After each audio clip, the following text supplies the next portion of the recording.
Good morning students, स्वागत है आपका अपने यूट्यूब चैनल विजय क्लासेस में।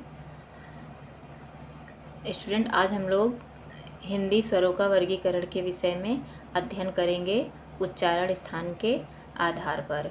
इससे पहले की वीडियो में मैंने आपको वर्ण ज्ञान के विषय में बताया था, जिसके अंतर्गत वर्णमाला, वर्ण के प्रकार आदि चीज़ों को मैंने बताया था। और आज मैं आपको उच्चारण स्थान के आधार पर स्वरों का वर्गीकरण बताऊंगी। हमारे वर्णमाला में कुल 11 स्वर हैं। जैसे हिंदी वर्णमाला बचपन से ही पढ़ा ही है, सब लोगों ने पढ़ा है, खूब पढ़ा, मैंने भी पढ़ा। लेकिन स्वरों के विषय में उच्चारण स्थान के आधार पर, जीवा के आधार पर और ओष्ठ के आधार पर परीक्षा में पूछ लिया जाता है। परीक्षा की दृष्टि से भी ये बहुत ही इम्पोर्टेंट टॉपिक है और एक भारतीय होने के नाते, सामान्य नागरिक होने के नाते भी हमें इसकी जानकारी थोड़ी बहुत होनी चाहिए। तो चलिए प्रारंभ करते हैं हिंदी स्वरों का वर्गीकरण।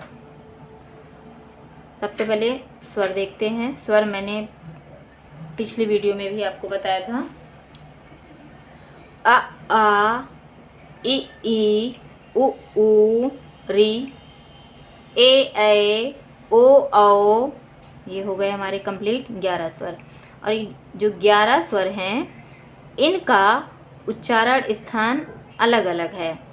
जिस उच्चारण स्थान के सहारे इनकी ध्वनियाँ उच्चारित होती हैं, ये ध्वनियाँ उच्चारित होती हैं प्राणवायु के माध्यम से, तो उसी उच्चारण स्थान को परीक्षा में पूछा जाता है। कि ये पूछ लिया जाता है आ का उच्चारण स्थान क्या है, निम्न में से आ का उच्चारण स्थान क्या है। सबसे पहले जान लीजिए कि उच्चारण स्थान होता क्या है।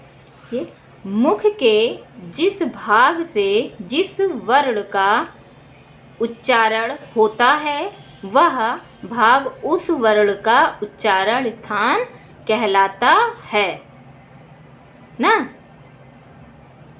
फिर से मैं एक बार पुनः पढ़ती हूँ। मुख के जिस भाग से जिस वर्ण का उच्चारण होता है, वह भाग उस वर्ण का उच्चारण स्थान कहलाता है। तो आइए हम लोग इसको अच्छे से देखते हैं। कंठ, कंठ के माध्यम से देखिए, गले के माध्यम से कौन सी ध्वनियाँ निकलती हैं। आ, देखिए इस पे गले पे बल पड़ रहा है, प्राणवायु गले के माध्यम से बाहर आ रही है। आ। फिर इसके बाद आता है तालव्य। तालव्य के अंतर्गत है ई। तालु के माध्यम से, तालु की सहायता से ये ध्वनियाँ उच्चारित हो रही हैं। ई, तो ये तालव्य ध्वनि कहलाई। फिर हम लोग क्या आता है ओष्ठ। ओष्ठ ध्वनियाँ कौन कौन सी है। ऊ। देखिए ओठ का आकार अपने आप बदल जा रहा है।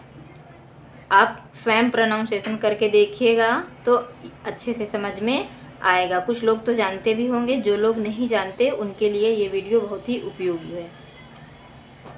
ओठ के माध्यम से ओष्ठ ध्वनि का उच्चारण होता है। अब आगे बढ़ते हैं हम लोग, देखते हैं मूर्धन्य। मूर्धन्य ध्वनि आपकी है री।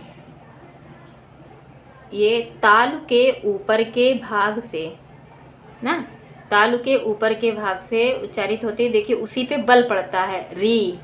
आप बोल करके देखिए, तालु के ऊपर वाले भाग पे बल पड़ता है।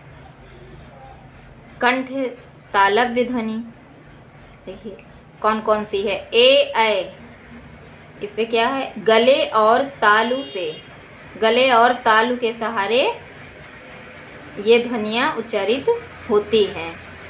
इसके बाद है कंठ ओष्ठ ध्वनि। कौन सी है, ओ, औ, गले और ओष्ठ से।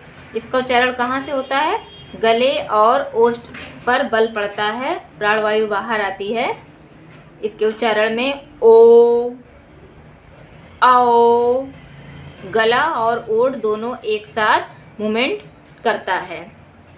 तो ये तो हो गई हमारी उच्चारण स्थान के आधार पर हिंदी स्वरों का वर्गीकरण।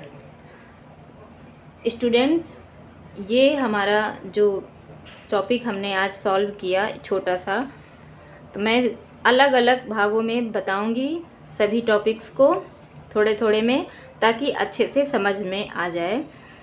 और ये हमारी जैसे TGT, PGT, LT grade, BEd entrance, TET और सुपर टेट, लेखपाल, पुलिस भर्ती की लिखित परीक्षा आदि में पूछे जाते हैं। तो इसलिए मैंने इसको थोड़ा सा आसान तरीके से एक छोटे टॉपिक के माध्यम से बताने का प्रयास किया है। आपको अच्छा लगे तो प्लीज़ लाइक, शेयर, सब्सक्राइब ज़रूर कीजिएगा। धन्यवाद। और कमेंट करके मुझे ज़रूर बताइएगा कि इसमें अगर कुछ गलतियां हैं, खामियां हैं, या आप कोई सुझाव देना चाहते हैं तो मुझे ज़रूर दीजिएगा। धन्यवाद।